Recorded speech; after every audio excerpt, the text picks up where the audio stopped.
The machines hummed like they were breathing for him. My son's face was pale, almost translucent under the ICU lights. The surgeon's voice still echoed in my head. His chances of recovery are minimal. My wife had stepped out to call family. She needed something to do. I just sat there, the weight of silence pressing against my ribs. When I picked up his jacket from the chair beside the bed, something slipped out, a sealed envelope, edges slightly worn, my name written in his handwriting. Dad. My pulse shifted. I tore it open, half expecting a note that said, "I love you," or "Sorry for the car." Instead, it said, "Dad, if you're seeing this, go to Storage Unit 142. You'll understand everything. Everything." The word lingered like a threat. I looked at him, tubes in his arms, machines counting seconds he might not have left. He was 19, too young for secrets, too young to sound this deliberate. I folded the note back into the envelope, slipped it into my pocket, and sat down again. The hum of the ventilator sounded suddenly louder. Something about this wasn't an accident. The next morning, the hospital lights hadn't changed. They never do. I told my wife I needed air and left. Storage Unit 142 was 20 minutes away. Industrial park, edge of town. The kind of place where people kept things they didn't want to remember. I unlocked the gate, punched in the code from the key tag I'd found attached to his car keys. The metal door rolled up with a screech that made my skin crawl. Inside, it wasn't what I expected. No junk, no clutter. Just one thing, a small black duffel bag on a metal table, and a stack of papers. The first page was a printout of a bank statement. My name, deposits I didn't recognize. Tens of thousands. Dates going back 2 years. The next was a photo. My son, standing beside a man in a black suit I didn't know. My son was smiling, but not like himself, more like he was trying to prove something.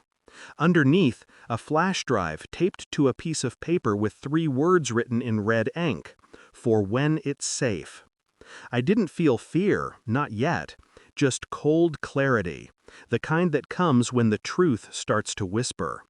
That night, I plugged the flash drive into my laptop in the hospital waiting room. The files were labeled by dates, security footage, text transcripts, GPS data. He'd been tracking something, someone. One video showed a warehouse, men exchanging envelopes, boxes loaded into trucks marked as medical supplies. Another file had a list of names, including one I recognized immediately, Dr. H. Morgan, neurosurgery, City General, my son's surgeon. It didn't make sense. Until I played the audio file. His voice came through, shaky but determined. "Dad, if something happens to me, it wasn't an accident.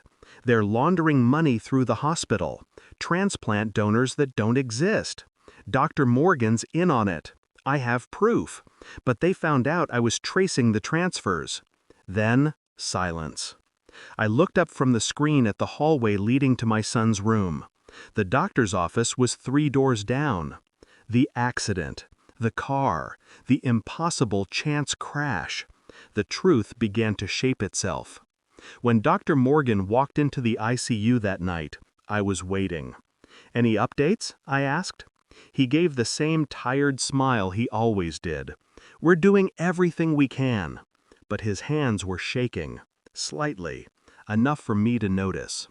I watched his eyes drift to the folder on my lap, the one labeled 142.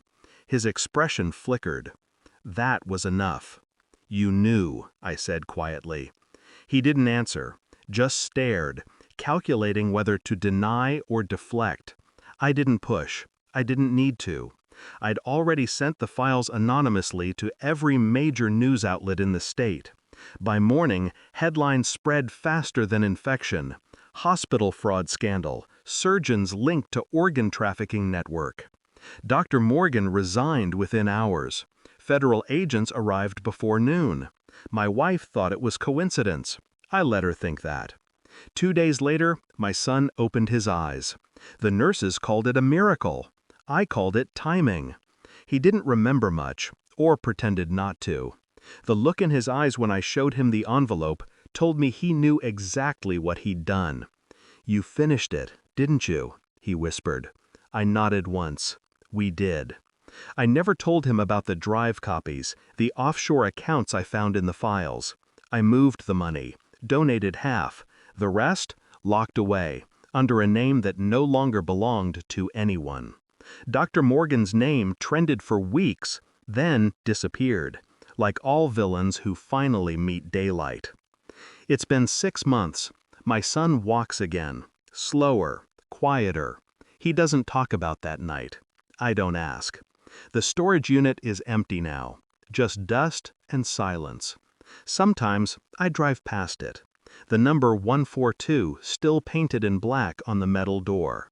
There's a strange peace in knowing the truth cost something, and we both paid it. The surgeon lost his life's work. My son lost his innocence. And me? I lost the illusion that any of this world is clean. When the truth calls, it doesn't whisper, it waits, patient, cold, and permanent.